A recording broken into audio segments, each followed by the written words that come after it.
Le temps étant avancé, donnez-moi 30 minutes et je voudrais partager la parole avec vous. Fais-nous du bien cet après-midi. Touche nos cœurs, ravive l'espoir, réécris notre histoire. Au nom souverain de Jésus. Les bénédictions cachées dans les épreuves. Souvent, beaucoup de bénédictions viennent à nous déguisées sous la forme de problèmes. Je voudrais vous raconter cette histoire, cette petite anecdote. Il y avait un fermier chinois qui avait un vieux cheval avec lequel il labourait ses champs. C'était le seul cheval qu'il avait. Et un jour, malheureusement, le cheval s'est enfui. Et quand le cheval s'est enfui, les voisins du fermier sont venus lui dire « C'est une horrible chose qui t'arrive. Tu dois être très malchanceux. » Et le vieux chinois assis leur a dit « On verra bien. » Il a dit quoi? « On verra bien. » Alléluia. On peut répondre. Il a dit quoi? On verra bien. Et quelques jours plus tard, le cheval revient avec des troupeaux. Pas un, il revient avec des chevaux sauvages. Et cette fois, les voisins vont s'exclamer. Waouh, tu es béni. Ton cheval qui est parti est revenu avec d'autres chevaux sauvages qui t'appartiennent. Et tout de suite, ceux qui étaient en train, il y a quelques jours, d'avoir pitié de lui, qui ressentait une peine pour lui, se retrouvait en train de l'admirer, de l'acclamer. Et ils se sont dit, s'il n'avait pas perdu son cheval, il n'allait pas avoir tout cela. Et ce monsieur avait un de ses fils qui s'est mis à dresser les nouveaux chevaux. Et vous savez que dresser un cheval n'est pas quelque chose de facile. Et pendant qu'il dressait le cheval, son fils est tombé, il a eu un pied fracturé. Et quand il a eu ce pied fracturé, les mêmes gens sont venus leur dire, il était mieux de ne même pas avoir de chevaux. Si ton fils, ton héritier, finalement, doit avoir un pied fracturé. En fait, tout ce qu'on fait là, c'est pour nos enfants. Et quelques semaines après, les gens sont venus prendre les jeunes du village pour aller à la guerre. Et ils ont épargné l'enfant de ce vieux parce qu'il avait un pied fracturé. Et ils sont venus lui dire, toi au moins tu as ton enfant avec toi. On n'est pas sûr que les enfants qui sont partis à la guerre là vont revenir. Et ceux qui avaient pitié de lui parce que son fils avait un pied fracturé ont commencé à lui dire, toi tu dois être chanceux. Cette histoire pour nous dit que très souvent il y a des malheurs qui nous arrivent qui cachent en réalité de grandes bénédictions. Alléluia. Je veux commencer mon enseignement ce soir en ouvrant la Bible dans le livre de Jacques chapitre 1 à partir du verset 2 jusqu'au verset 4. Tout ce qui t'arrive dans la vie en mal n'est pas pour te détruire. Est-ce qu'on peut lire ensemble au niveau des enfants? Que Dieu vous aide. Est-ce qu'on peut lire ensemble 1, 2 et 3? Mais, frères, regardez comment, comme un sujet de joie complète, les diverses épreuves auxquelles vous êtes exposés.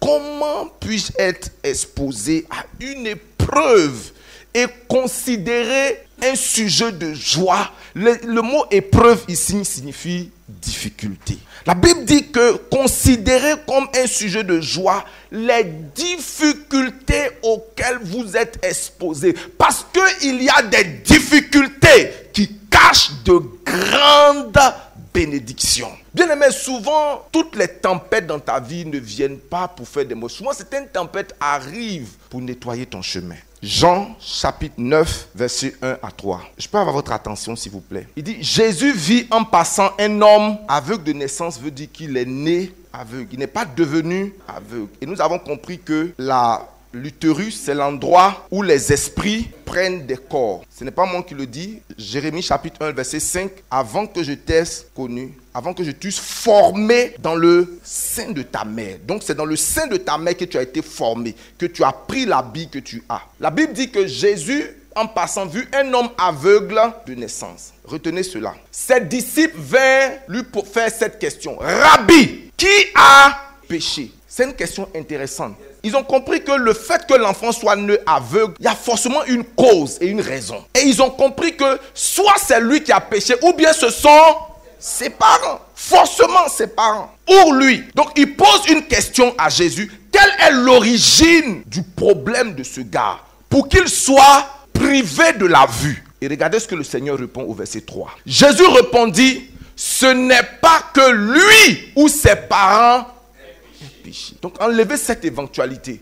Mais c'est afin que son problème qui est arrivé n'a pas pour origine un péché. Ce problème qu'il traverse, c'est pour que les œuvres de Dieu soient manifestes en lui. C'est pour qu'au travers de son problème, d'autres voient une solution et d'autres soient encouragés. J'ai pas entendu ton amen. Il dit, j'ai pas entendu ton amen. Donc les échecs, les trahisons, les pertes, les renvois et beaucoup de choses que nous pouvons traverser qui peuvent être pénibles, peuvent en réalité cacher des choses extraordinaires. Sont des rendez-vous avec de grandes bénédictions. Vous connaissez tous l'histoire de Joseph. Genèse chapitre 50, le verset 20. Genèse chapitre 50, le verset 20. J'aime quand on lit la parole. Est-ce qu'on peut lire ensemble? 1, 2, 3. Il dit, vous aviez médité de me faire du mal. C'est même pas que vous avez médité. Vous avez agi. Vous avez fait du mal. Parce qu'une chose est de penser vouloir me faire du mal. Et une autre chose est d'arriver à me faire du mal. Joseph dit, vous aviez comment? Médité de me faire du mal. C'était votre intention. Mais qu'est-ce qui s'est passé? Dieu l'a changé comment? En bien. Dans quel but? Pour accomplir ce qui arrive aujourd'hui. Pour sauver la vie à un peuple nombreux. Dieu peut sortir le bien du plan le plus machiavélique qui puisse arriver. Il peut transformer les trahisons de tes frères, l'esclavage, l'emprisonnement. Parce qu'il n'a pas connu que la trahison de ses frères. Il a connu l'esclavage. Il a connu l'emprisonnement. Il a connu le rejet. Mais la Bible dit que au milieu de toutes ces choses, à un moment donné, Dieu l'a transformé en son bien. Au point où il s'est dit, je bénis Dieu de ce que vous m'avez trahi. Ça sera ton témoignage au nom de Jésus. Je donne une autre histoire dans la Bible et nous allons articuler. Juge chapitre 14 du verset 8 au verset 9. C'est l'histoire de Samson. La Bible dit quelque temps après, il se rendit de nouveau à Timar pour la prendre et se détourna pour voir le cadavre du lion. Et voici, il y avait un essaim d'abeilles et du miel dans le corps du lion. Alors au verset suivant.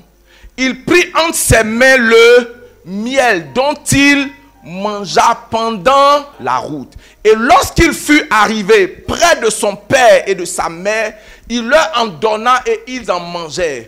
Mais il ne leur dit pas où il avait pris ce miel, qu'il avait pris ce miel dans le corps. En réalité, c'était le lion qui était venu pour le tuer.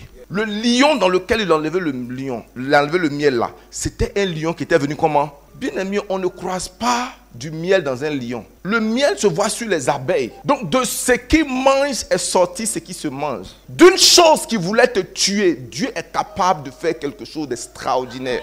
Notre Dieu sait le faire et notre Dieu peut le faire. Et il le fera dans ta vie dans le nom de Jésus. Raconte une histoire contemporaine parce que chacun de nous va se retrouver dans ce message d'espoir. Je veux que le studio m'affiche l'image de Jack Ma. Cette trahison ne va pas te tuer. Je dis, ce renvoi ne va pas te tuer. Cet handicap, cette faute ne te tuera pas. Au nom de Jésus. Cet homme est aujourd'hui l'une des personnes les plus riches de Chine. Il s'appelle Jack Ma. Mais il a une histoire extraordinaire. Il dit qu'il a cherché du travail pendant longtemps. Il n'en avait pas eu dans l'administration de son pays. Et lorsque KFC est venu en Chine et qu'ils ont commencé à recruter des serveurs, il s'est présenté pour qu'on le recrute à KFC comme un serveur. Il dit qu'ils étaient plus d'une vingtaine sur la liste. Il a été le seul qui n'a pas été retenu. Tout le monde a été pris. Sauf, c'est-à-dire, si vous êtes deux qu'on ne vous a pas pris, vous pouvez vous consoler. Est-ce que vous voyez un peu? Si vous êtes trois, vous pouvez comment? Vous consoler. Mais quand tu es seul et que tu vois l'âge avancé, à un moment donné, tu te poses des questions. Tu te dis, mais qu'est-ce qu'il y a? Le renvoi va l'emmener à initier un business en ligne. Et c'est son business en ligne qui va créer l'entreprise Alibaba. Et Alibaba va faire de lui aujourd'hui l'homme le plus riche au point où il dit que si KFC l'avait recruté, il ne serait jamais devenu Jack Ma. Parce que tout ce qu'il voulait, c'est de devenir un employé. Dieu avait quelque chose de meilleur pour lui. Et donc, ce qui semblait pour lui être comme une déception, comme une pleur, où il avait des raisons d'être amer, de se dire, mais comment est-ce que je me retrouve sans emploi? Dieu, je pense véritablement que ce ce chômage, ou bien comment on peut appeler ça? Donnez-moi. Est-ce que c'est un renvoi? Pas un renvoi, on te renvoie au moins quand on t'a recruté. Ce refus cachait en réalité, derrière son histoire de refus, était un magma de finances. Parce que le fait qu'il n'ait pas été recruté a l'emmené à réfléchir différemment et à penser différemment. Bien aimé, tous les échecs, toutes les trahisons, toutes les épreuves de la vie ne sont pas pour te tuer. La Bible même nous dit que toute chose concourt au bien de ceux qui aiment Dieu. Regarde, ce n'est pas les bonnes choses. Normalement, les bonnes choses, on n'a pas besoin de dire que les bonnes choses concourent à ton bien. Ce verset n'est pas mis pour les bonnes choses de ta vie. Ce verset est mis pour l'ensemble des mauvaises choses qui peuvent arriver dans ta vie. Il dit, toute chose concourt au bien de ceux qui... Y a-t-il des gens qui aiment Dieu parmi nous? J'ai dit, est-ce qu'il y a des gens qui aiment Dieu parmi nous? Alléluia. Quel que soit ce que tu traverses aujourd'hui, demain sera meilleur. 1 Corinthiens chapitre 10, verset 13. Derrière une perte peut se cacher un gain. Derrière une trahison peut se cacher une élévation. Derrière un divorce peut se cacher une grande restauration. Aucune tentation. Le mot tentation ici est mal mis parce que c'est épreuve.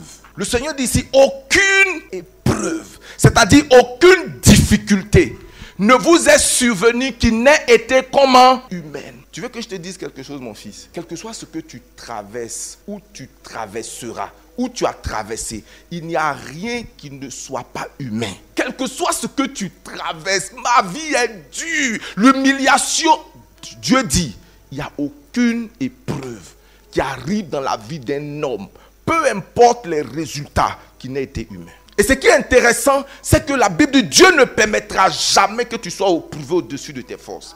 Mais au milieu de tout ce que tu traverses, il va créer un chemin pour que tu puisses t'en sortir. Et tu ne vas pas t'en sortir au même moment. Oh, alléluia. Tu peux la taper s'il te plaît. Souvent, ceux qui pensent que tu es en retard seront surpris de te voir devant.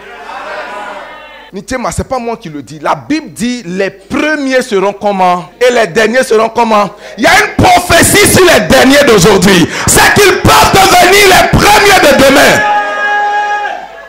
Ce n'est pas le premier à construire. Ce n'est pas le premier à travailler. Non, la course, ce n'est pas une course pour être le premier. C'est la course pour être bien arrivé. Être comment bien établi. Alléluia. Non, tu peux être le premier. On n'en est pas une compétition pour qui sera le premier. C'est quelqu'un avec moi. Regardons quelques bénédictions cachées dans les épreuves. Puisque je me suis donné un temps limité, je ne vais pas m'étendre dans beaucoup d'explications. La première bénédiction derrière les épreuves, c'est que les épreuves sont un terrain de transformation spirituelle. Les épreuves sont souvent des périodes où Dieu travaille en nous pour nous transformer. Le processus peut être douloureux, mais les fruits sont durables. Quand tu traverses une épreuve, Dieu est en train de travailler sur toi. Peut-être qu'il est en train de travailler sur ta patience. Peut-être qu'il est en train de travailler sur ta dépendance des gens. En fait, quand tu as les regards trop sur les gens, Dieu va multiplier les déceptions autour de toi jusqu'à ce que tu arrêtes de compter sur les gens. Et quand tu arrêtes de compter sur Dieu, dit je prends le relais. Souvent, cette épreuve-là, ce n'est pas le diable qui est derrière. Dieu te regarde. Tu comptes trop sur ton oncle. Tu comptes trop sur ton cousin. Tu comptes trop sur ta tante. Tu as un regard ailleurs, à telle enseigne que Dieu dit je veux te laisser. Jusqu'à ce que tu te rendes compte de quelque chose. Mon père spirituel dit, Dieu l'a shifté dans une dimension de prospérité lorsque le Seigneur a réussi à travailler cet élément-là dans son cœur. Il dit, mon fils, viens, tu as deux yeux. Est-ce que tu peux prendre un œil pour regarder en haut et un autre œil pour regarder en bas? Il dit, pendant que tu penses que tu comptes sur les hommes, ne pense pas que tu comptes sur moi. Et tant que tu vas compter sur les hommes, la même chose va se répéter. Il dit, c'est pourquoi je vais l'attirer, je vais l'emmener au désert. Et qu'est-ce que je vais faire? Je vais parler à son cœur. Il y a beaucoup de preuves que tu traverses qui ne viennent pas du diable. Ça vient de ton orientation mal mise. Les gens vont continuer de te décevoir parce que l'homme ne doit pas être ta source. Est-ce que tu es avec moi? Et tu vas toujours pleurer. J'ai compté sur mon oncle, il m'a déçu. J'ai compté sur mon patron, il m'a déçu. On m'a fait telle promesse, on m'a déçu. Le Seigneur a dit, qui a dit que c'était les gens qui devaient faire chose? Moi, je veux prendre l'honneur et la gloire. Ce que je veux faire dans ta vie, je ne veux pas que quelqu'un puisse se booster, que quelqu'un puisse se taper la poitrine. Je veux te surprendre. Il dit, venez à moi, vous tous qui êtes comment? Fatigués. Et puis comment? Ton problème, c'est que tu es fatigué maintenant. Tu es chargé maintenant, pas comment? Fatigué. Bien aimé, les souffrances Est-ce que vous savez qu'il y a des versets que nous avons dans la Bible qui sont le produit, non pas du Saint-Esprit, mais de la souffrance? Quand Paul dit dans le flux de Philippiens 4, le verset 19, « Et mon Dieu pourvoira à tous vos besoins », c'est parce qu'il avait expérimenté le manque. Il comptait sur des églises qui n'ont rien donné. Et puis il disait, Dieu est capable de bénir par des sources auxquelles on ne s'attend pas. Donc, à force de son expérience-là, il a écrit Dieu, pas l'église, pas un homme, pas une personne. Il dit Dieu capable de pouvoir à comment? Parce qu'il s'est retrouvé dans un environnement où ceci qu'il comptait. Donc, comment on appelle? Philippiens 4, verset 19 là. Ça vient de son expérience. David aussi. Il a écrit des choses qui sont le produit de son expérience. Et je peux te dire, moi aussi, avec fierté, que Dieu pouvoir. Dis Amen bien. Amen. Je n'avais que 17 ans lorsque j'ai commencé une petite cellule, quelque part à Mans. Et puis Dieu nous a bénis avec 2 personnes. Parmi eux, il y avait tous ces gens que vous connaissez. Pasteur Hassen fait partie de ces gens-là. Il était en 5e encore au Blanc. Donc c'est un témoignage que tout le monde connaît. J'avais une maison que je payais. Et il y avait ces 2 personnes-là. Une vendeuse de pharmacie et puis une autre. Maman, après, on a eu d'autres personnes. Et toutes les finances de ce jeune ministère-là reposaient sur ces 2 mamans. Et puis à un moment donné, une a voulu rentrer dans la compromission. Et la chose était telle que chaque samedi, Jean-Jacques, elle m'envoyait une nouvelle tenue pour porter pour le dimanche. Une nouvelle tenue portée pour le dimanche. Et donc, quand la personne propose la compromission, tu as entre les mains une voix et puis la voix de Dieu. Bien-aimé, lorsque la maman là a quitté l'église, je ne te dis pas que ça a été automatique. On a fait au moins 2 mois ou pour payer la maison, ou pour que je mange quelque chose. Mais après ces 2 mois, merci. Il faut reprendre ce que tu as dit là. Il y a eu je te parle d'un véritable bim. De la petite maison du quartier 13, Dieu a commencé à nous bénir de manière étrange. Et j'ai eu le témoignage dans mon esprit que à chaque fois que Dieu veut te faire passer par un niveau, il va amener un test dans ta vie. Et ce test-là va arriver dans ta vie comme une secousse. Parce qu'aucun élève ne passe en classe supérieure sans un test. Et si tu refuses le test, tu vas reprendre la classe. Ce n'est pas le diable qui est contre toi. Il n'y a pas un sorcier derrière toi. Cette épreuve n'est pas là pour te tuer. Elle est là pour que le nom du Seigneur soit... Tu deviendras riche sans diplôme. Dis Amen bien. Ok, cette transformation spirituelle que t'apporte l'épreuve, elle est plus que l'argent. Parce que cette bénédiction reste durablement dans ta vie. Elle ne va pas seulement te servir toi, elle va servir à plusieurs personnes. C'est-à-dire mon expérience m'a habilité à conseiller un jeune serviteur de Dieu. Pour dire, ne sacrifie pas ton avenir pour les plaisirs d'aujourd'hui. Si tu comptes sur le Seigneur, il ne te décevra pas. Et tu peux lui dire, non pas à partir de la Bible, mais à partir de ton expérience personnelle. La deuxième bénédiction qu'on peut sortir de la souffrance, c'est que la souffrance est une école. La souffrance, c'est comment? C'est Mandela qui a dit, je ne perds jamais. Soit je gagne, ou soit j'apprends. Donc si tu perds, ne perds pas la leçon. Si tu perds, ne perds pas la leçon. Bien-aimé, quoi qu'on dise, l'expérience reste l'un des meilleurs enseignants. Hébreux chapitre 5, verset 8. Tu vois Dieu restaurer quelqu'un. Comme Job. Là, tu n'as pas dit Amen. Personne ne veut perdre comme Job. Mais on veut gagner comme Job. Hein? Là, on ne parle pas de Job, on parle de Jésus. La Bible dit qu'il a appris. Il a fait comment? Appris. Bien fut qu'il fût fils, l'obéissance par les choses dont il a souffert. Souvent, les déductions des choses que tu passes dans ta vie, c'est des choses qui te restent pour toujours. J'ai appris. Est-ce que tu peux dire ça? Pas à l'école. Hein? La vie m'a appris. La vie m'a fait comment? Que l'homme est changeant. Que l'homme des narines desquelles est le souffle là. Non. Il est comment? C'est-à-dire qu'il y a des gens qui ne savent pas ça. Et ils apprennent ça tard. Quand la vie les a déjà molestés de beaucoup de mauvaises expériences parce qu'ils ont cru que les gens étaient tout ce qu'ils pensaient qu'ils allaient être. J'ai appris. Qu'est-ce que tu as appris, mon fils?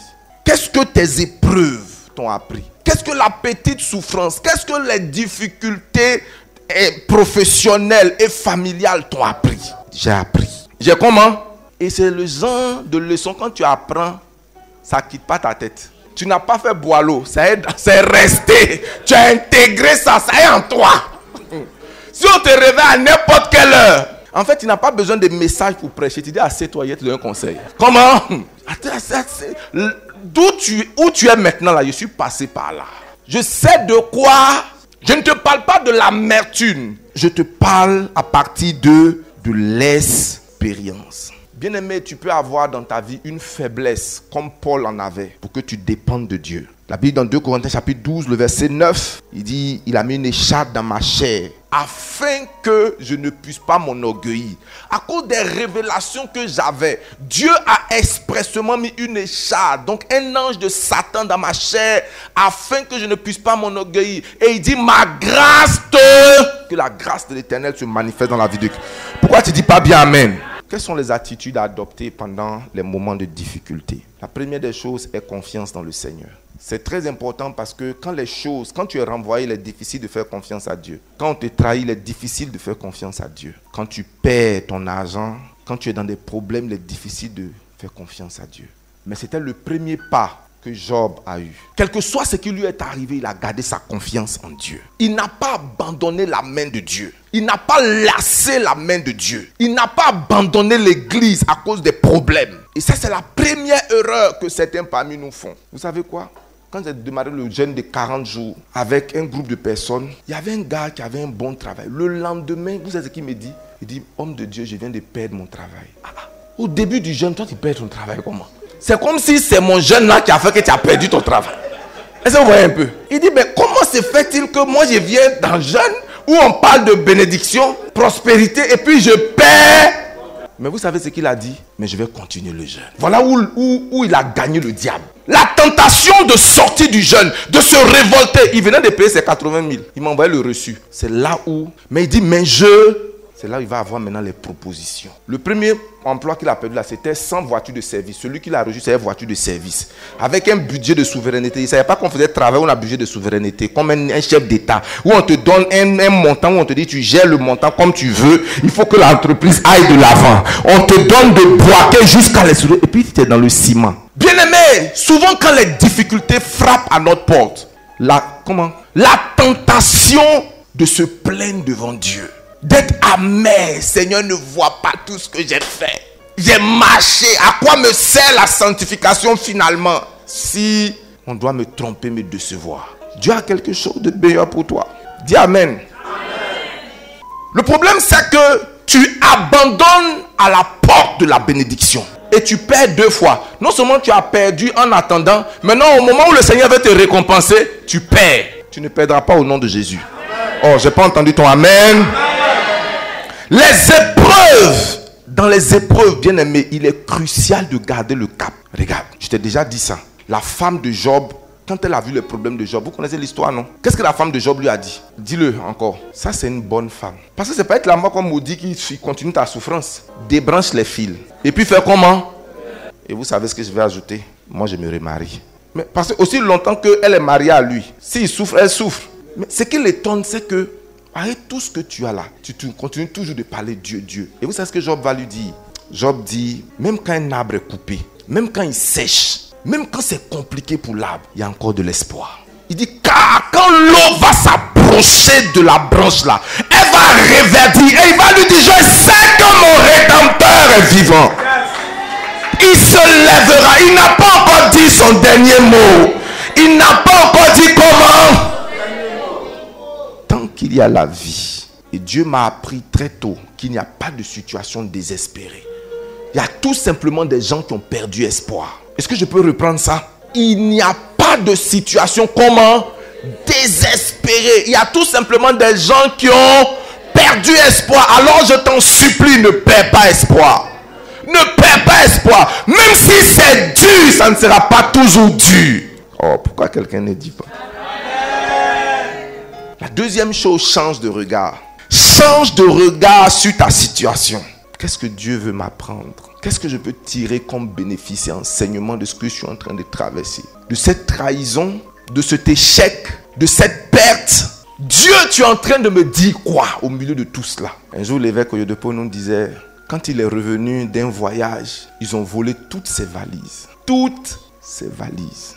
Et la seule chose qu'ils n'ont pas pris, c'était le sac de sa femme. Et quand il sortait, l'angoisse, la peine et la douleur voulaient prendre le contrôle de son esprit. Et puis il dit non, le matériel ce n'est rien. Je ne peux pas me stresser pour des affaires. Et il a dit, Seigneur, je te remercie de ce que la valise de ma femme au moins. Et il dit, pendant qu'il rentrait à la maison, il a entendu la voix du Saint-Esprit lui donner une orientation nouvelle pour sa vie qu'il a projetée dans quelque chose de glorieux. En fait, le diable a vu qu'il était à la porte d'une nouvelle étape. Donc, il a amené de la distraction pour attrister son esprit. Je pense que mon message a encouragé quelqu'un. Deuxième chose, merci. Lorsque tu es au milieu, au cœur des moments difficiles, qu'est-ce qu'il faut faire? Prie. Daniel chapitre 2, verset 21. Est-ce qu'on peut lire ensemble? Il dit, c'est lui qui fait comment? Qui change. Est-ce que vous avez vu le rhéma du pasteur Toulé tout à l'heure? Qui a écouté le rhéma? Il a fait tomber la pluie en saison sèche. C'est lui qui fait comment? Qui change les temps et puis comment? Les circonstances. Dieu change ta saison au nom de Jésus. J'ai dit, Dieu change ta saison au nom de Jésus. Bien aimé, les circonstances sont des choses qui ne dépendent pas de toi. Ce qui dépend de toi, c'est ton attitude. Mais les circonstances, tu ne sais pas si celui qui est aujourd'hui ton patron sera demain ton employé. Dieu change les circonstances. C'est un Dieu bizarre. Dieu, c'est un gars comment? Donc, faut pas faire la vie là, la vie qui est là, mon fils. On ne sait pas ce que demain sera fait. C'est pourquoi je t'encourage à respecter tout le monde et à ne pas être amer. Bien aimé, il ne faut pas être en palabre avec moi. Parce que dans les années qui arrivent, même pas années, dans les mois qui arrivent, Dieu va changer des choses. Je parle de toi. Dis amen bien. Mais je parle aussi de toi. Ce que tu traverses aujourd'hui, c'est juste pour que le Seigneur t'isole pour te préparer. Parce qu'il y a des gens qui ne doivent pas rentrer avec toi dans la prochaine saison de ta vie. Donc ne sois pas amer. Qu'est-ce que tu fais? Prie. Dieu va organiser des circonstances pour t'exposer. Mon témoignage de terrain là, ces circonstances. Papa, le gars était à la PJ. Il restait quelques heures, on allait le déférer. Et il avait besoin de ce cash-là urgemment. Et vous savez, souvent quand vous êtes coincé, il y a des gens à qui vous ne voulez pas demander. Parce que tu préfères aller avoir des problèmes que certaines personnes autour de toi t'aident. Parce que s'ils t'aident là, ça veut dire que si les gens là t'aident, parce que le gars, ce n'est pas un n'importe qui. Mais tu sais, souvent tu es coincé. Tu regardes les gens dans ton répertoire. Tu sais que lui là, si je l'appelle. C'est-à-dire que le fait même que je sois à la police, c'est déjà un problème. Donc j'ai besoin de quelqu'un de neutre. J'ai besoin de quelqu'un de discret. Je saute, je résous mon problème. Et puis après, j'ai grandi. J'ai des terrains qui peuvent me sortir d'une situation rapide.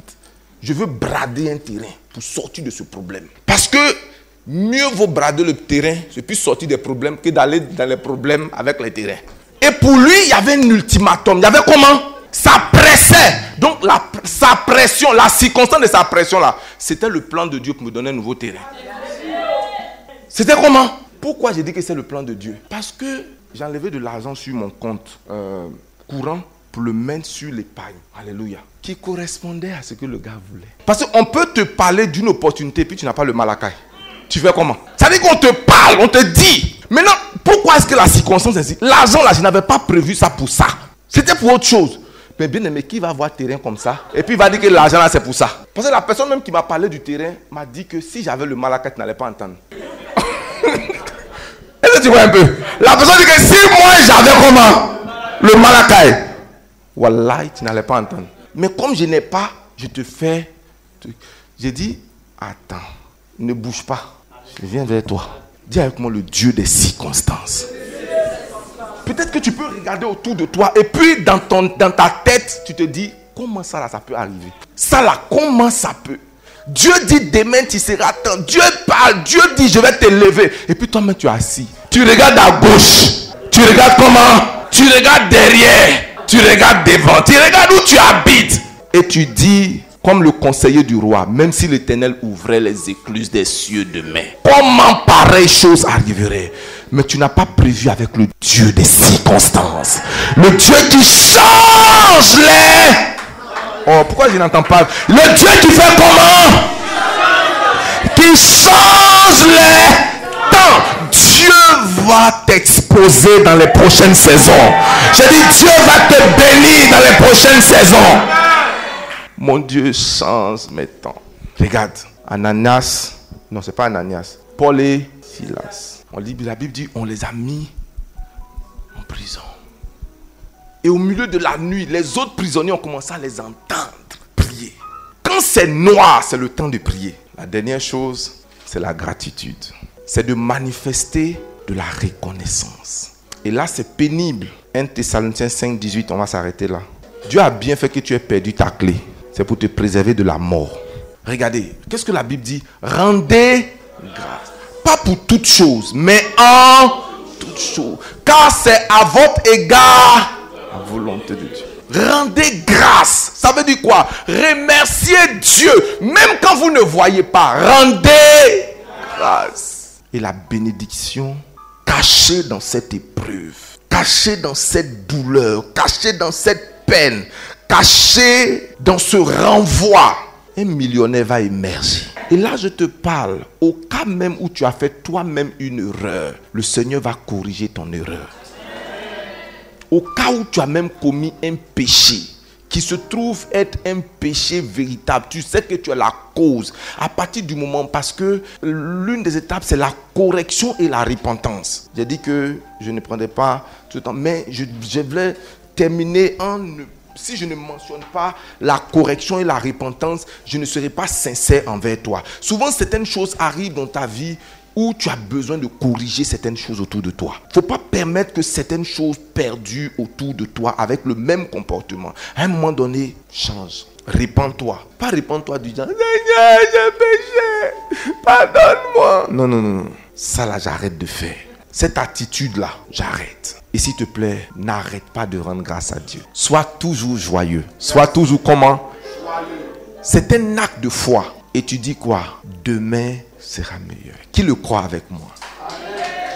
Qui le croit? Balance tes mains. Qui croit que demain sera meilleur?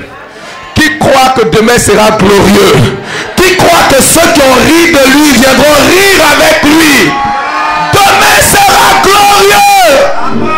C'est sûr et c'est certain. Prends une photo. Garde ton histoire. Dieu par toi va encourager plusieurs vies. Tu sais quoi? Quand tu vas raconter ton histoire, quelqu'un verra lui son problème comme un jeu d'enfant. La personne va voir son problème comment? Comme un jeu d'enfant. Toi tu penses que tu as traversé problème. Il y a des gens qui ont traversé difficulté. Amen. Le grand fait du problème. Est-ce qu'on peut se tenir debout pour prier?